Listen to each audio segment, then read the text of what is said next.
In explaining what the resurrection is like, Paul uses an image even a child can understand. Hello, I'm Stuart Baskin, pastor of First Presbyterian Church of Tyler, Texas, and this is your daily devotional for Thursday, April 21st, 2022. We've now reached the very heart of Paul's discussion of the resurrection in 1 Corinthians 15. But he begins with words in this little section that seem unnecessarily harsh to us. Every time I read these words at the graveside, I cringe just a little bit. As I read this section, you'll see why. Paul says, "But someone will ask, how are the dead raised? With what kind of body do they come? Fool, what you sow does not come to life unless it dies. And as for what you sow, you do not sow the body that is to be, but a bare seed, perhaps of wheat or of some other grain. But God gives it a body as he has chosen, and to each kind of seed its own body. Not all flesh is alike, but there is one flesh for human beings, another for animals, another for birds, and another for fish. There are both heavenly bodies and earthly bodies, but the glory of the heavenly is one thing, and that of the earthly is another. There is one glory of the sun, and another glory of the moon, and another glory of the stars. Indeed, star differs from star in glory. So it is with the resurrection of the dead. What is sown is perishable.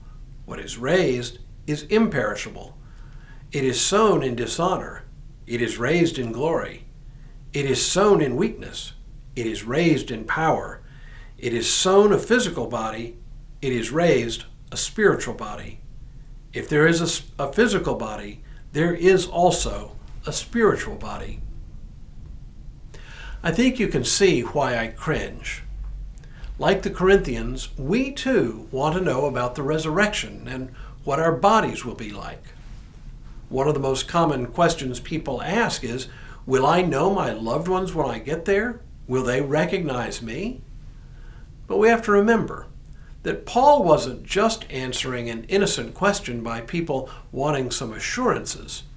He was responding to a snarky, challenging question from people who thought the idea of resurrection was, silly and unsophisticated. That's why he responds with the harsh word, fool. It's not aimed at us and our desire for some sense of reassurance about what the resurrection will be like. It's aimed at the Corinthians who were being stubborn and obstinate. Still, Paul's answer, except for his charge of fool, gives us a really and truly pastoral answer. And in fact, it is one I refer to often, especially when I'm talking to little children about death. I've told this story before, but it is worth repeating. When I was a young seminarian, my paternal grandmother died. She had one great-grandchild, my then 4-year-old nephew, Peyton. In the short time he had known my grandmother, they had developed a real affection for each other.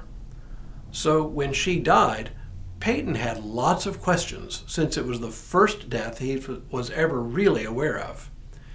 His biggest question was, where is Mammy now? Since this was really a theological question, and since I was a seminarian, my sister naturally waited until I got back to Texas to assign me the task of explaining it all to Peyton. The only way I could explain it so that he could understand it was to use Paul's image of the seed and the plant.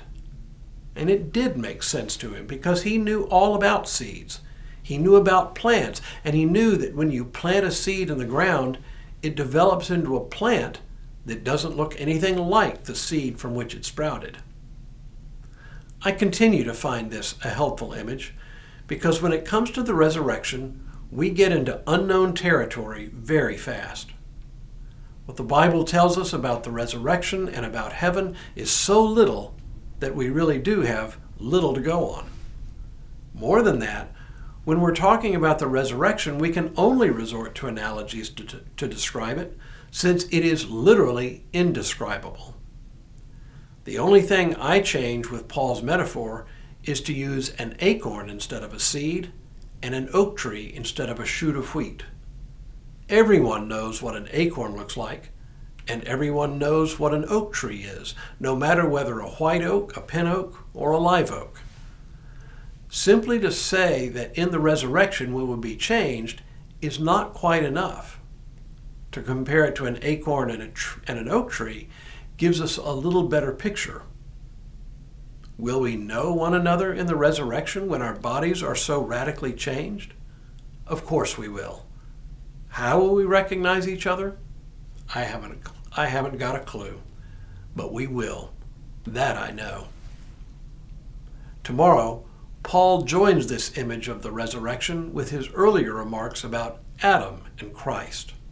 But for now, may God continue to bless you and keep you in all that you do this day and in all the days ahead.